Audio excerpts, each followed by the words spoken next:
আমাদের ছেলে গুলি খেয়েছিল, একটা মামলা করতে হবে। আমাদের বলছিল যে আপনার আহত মামলা, সে নিহিত মামলা করছে, আমরা জানি না। আমি আসলে মরি না, আমি বেঁচে আছি। কাগজে কলমে শিশু জিহাদ শহীদ হয়েছেন আজ থেকে 11 মাস 5 দিন আগে। ঘটনার শুরু 2024 সালের 5ই অগস্ট। বসিলা ব্রিজের নিচে গুলিবিদ্ধ হন জিহাদ। এরপর তাকে প্রথমে নেওয়া হয় গণস্বাস্থ্য মেডিকেল কলেজ হাসপাতালে। অবস্থার অবনতি হলে ঢাকা মেডিকেলে ভর্তি করা হয়। সেখানে চিকিৎসাধীন অবস্থায় 3রা জুলাই মারা যান বলে উল্লেখ করা হয় মামলায়। এ ঘটনায় 6 অক্টোবর কেরানীগঞ্জ মডেল থানায় 118 জনকে আসামি করে হত্যা মামলা দায়ের করেন জিহাদের বাবা। বেশ কয়েকজন জেলও খাটছেন বর্তমানে। কিন্তু বাস্তবতা একেবারেই উল্টো। জিহাদ এখনো জীবিত। হত্যা মামলার 4 মাস 6 দিন পর খোঁজ মেলে জীবিত জিহাদের। পরে সে আদালতে হাজির হয়ে 164 ধারায় জবানবন্দি দেন। মারা যাননি তিনি। তার বাবাও স্বীকার করেন মামলাটি সম্পূর্ণ সাজানো। তারা আমাদের ভুল কথা বলে আমাদের কাছে এই কাগজপাতিগুলো নিয়ে তারা মিথ্যা একটা মামলা সাজাইছে। আমি সবার কাছে আবারও বলছি যে একটা মিথ্যা মামলা। আমার ছেলে জিহাদ আমার সাথে আছে, আমার ফ্যামিলি আমার সাথে আছে। তারা বিভিন্ন চক্রান্তে আমাদের এরকম ভাবে ফাঁসাইছে। জিহাদের বাবার অভিযোগ, কেরানীগঞ্জে এনসিপির নেতা শাহজাহান সম্রাটের পরিকল্পনায় বাধ্য হয়ে সে সময় মামলা করেন তিনি। তাদের মধ্যে কথোপকথনের একটি ফোন কল রেকর্ডও এসেছে কালের কণ্ঠের হাতে।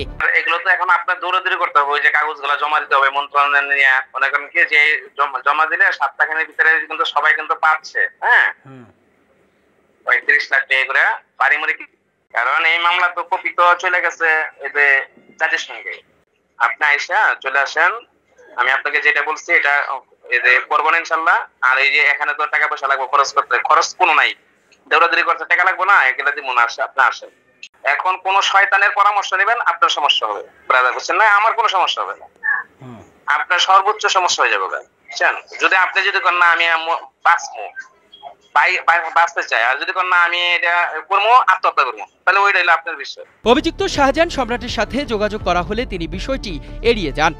না, নাউজুবিল্লাহ, এরকম কিছু নাই ভাই। আমি কোনো মামলায় জড়িত না। আমি কেরানীগঞ্জে এনসিপিতে ঢোকার পরে আমি কেরানীগঞ্জে গেছি। এর আগে আমি কিন্তু আমাদের কাছে ছবি আছে, তথ্য প্রমাণ আছে, সবকিছুই আছে। ইনফ্যাক্ট আপনার কিছু ভয়েস রেকর্ডও আছে মামলা সংক্রান্ত। এই বিষয়গুলো আপনি মানে কিভাবে দেখছেন? না, এগুলো যদি হয় তাহলে আমি জিহাদ নামে মামলা, এগুলো আমি কেরানীগঞ্জের মামলা আমি কোনো বুঝতে জানি। মৃতের বাবা মানে ওকে মৃত দেখে বাবার সাথে টাকা পয়সার ব্যাপারে কথা বলেছেন, এই ফুটেজগুলো আমাদের কাছে আছে বা তথ্য প্রমাণগুলো আছে।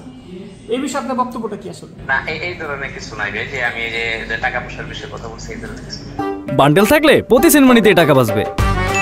বিকাশ সেনমানি বান্ডেল কিনে জিতুন প্রতি লেনদেনে। এদিকে কেরানীগঞ্জের বৈষম্য বিরোধী আন্দোলনের নেতা ও খোদ স্থানীয় ছাত্ররা নিশ্চিত করেন 5 অগস্ট এমন ঘটনাই ঘটেনি। 4 আগস্ট বা 5 আগস্ট পুরো কেরানীগঞ্জে আমরা এই তথ্য এখনো পাই না যে জিহাদ নামে কেউ মারা গেছে।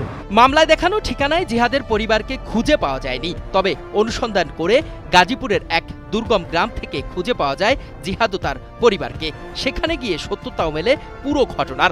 আমি জিহাদ, আমি বৈষম্য বিরোধী আন্দোলনে গুলিবিদ্ধ হই 5 আগস্টে। কিন্তু আমার মিথ্যা মামলায় ফাঁসাই দেওয়া হয়েছে। আমি আসলে মরি না, আমি বেঁচে আছি।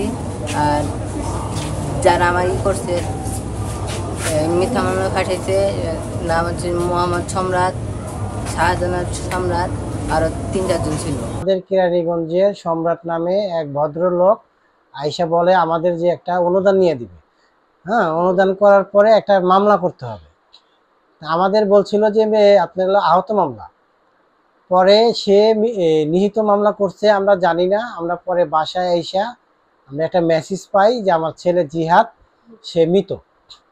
পরে আমরা এগুলা আমাদের এই মামলাতে একটা সিম ছিল, ওই সিমটা বন্ধ করে দেওয়ার পরে পুলিশ আমার পার্সোনাল নাম্বার সংগ্রহ করে আমাকে ফোন করে যে আপনি কোথায় আছেন। পরে আমি বললাম স্যার আমি তো অমুক জায়গায় আছি।